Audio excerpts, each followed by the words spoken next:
नमस्कार, मैं हूँ शालिनी और आप देख रहे हैं बीबीएन भव्य भारत न्यूज। चलिए शुरू करते हैं आज की मुख्य खबरें।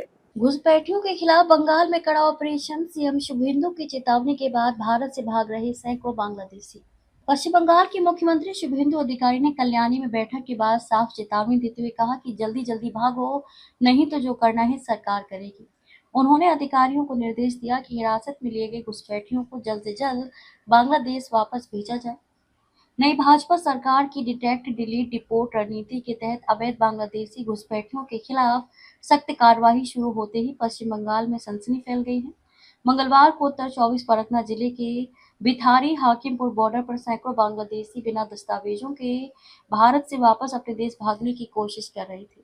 सीएम शुभेंदु ने दी है चेतावनी। पश्चिम बंगाल के मुख्यमंत्री शुभेंदु अधिकारी ने कल्याणी में बैठक के बाद साफ चेतावनी देते हुए कहा कि जल्दी जल्दी भागो, नहीं तो जो करना है सरकार करेगी।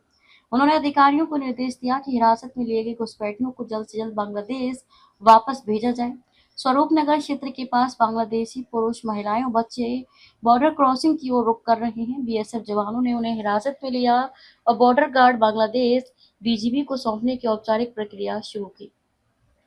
कई बांग्लादेशी नागरिकों ने स्वेच्छा से वापसी का फैसला लिया। खुलना की रहने वाली तकलीमा खातून ने बताया कि वे 2 साल पहले घुसपैठ के जरिए भारत आई थी और घरेलू काम करती थी। उन्होंने कहा कि मैं होल्डिंग सेंटर में नहीं जाना चाहती, इसलिए खुद घर लौट रही हूँ। सतखीरा के शाहिदुल गाजी मिस्त्री का काम और जेसोरे के मोहम्मद अली शेख होटल में काम। उन्होंने भी बताया कि वे बिना दस्तावेजों के सालों से कोलकाता में रह रहे थे, लेकिन नई सरकार के निर्देश के बाद वापस लौट रहे हैं। होल्डिंग सेंटर शुरू। सोमवार को मालदा और मुर्शिदाबाद में अवैध घुसपैठियों के लिए 2 होल्डिंग सेंटर्स शुरू किए गए। पहले दिन ही 12 संदिग्ध बांग्लादेशियों को वहां शिफ्ट किया गया। सीएम शुभेंदु अधिकारी ने कहा कि अवैध बांग्लादेशियों को अदालत में भेजने की जरूरत नहीं है। पुलिस सीधे उन्हें बीएसएफ को सौंप सकती है। भारत बांग्लादेश समझौते के तहत बीएसएफ उनकी पहचान सत्यापित कर वापसी सुनिश्चित करेगा। उन्होंने आगे कहा कि कानून पहले से था, लेकिन कुछ लोगों ने राजनीतिक स्वार्थ में इसे लागू नहीं होने दिया।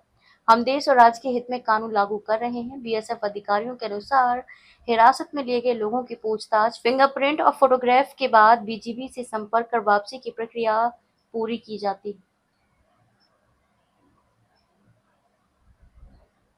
तो अभी तक के लिए इतना ही। मैं शालिनी आपसे विदा लेती हूँ। अगली खबर में फिर मुलाकात होगी एक और खास खबर के साथ। तब तक के लिए बने रहिए बीबीएन भव्य भारत न्यूज के साथ। नमस्कार।